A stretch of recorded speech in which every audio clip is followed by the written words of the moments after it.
Kaymaha ayaa door muhiim ah ka ciyaara horumarinta dhaqan-dhaqaale ee Kenya iyadoo la jaanqaadaysa maamulka Kenya Kwanza Agenda ee bottom up economy ee bixinta adeegyada aasaasiga ah ee deegaanka, shaqo abuurka si loo taageero habnoloodyada maxalliga ah.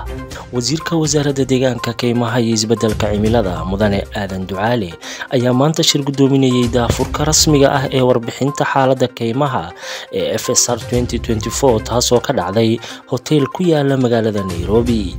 Mudane Ducaale uu weheliyay xogayaha maamulaha dhirta Mr. Gutonga Mugambia ayaa ugu baaqay dhammaan daneeyayaasha ku lug leh qaybta keenta inay tilaabo qaadaan kadib markii la soo bandhigay warbixinta.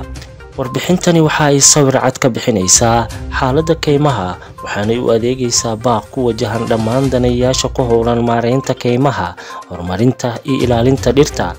Mudane Ducaale ayaa yiri isagoo hoosta ka xariiqay muhiimadda ay kaymaha u leeyihiin inay noqdaan meelaha biyo qabsiga ah, meelaha kala duwanaanshaha noolaha ah, kala guurka kaarboonka iyo ilaha ay ka helaan nolol maalmeedka malaayiin Kenyaan ah.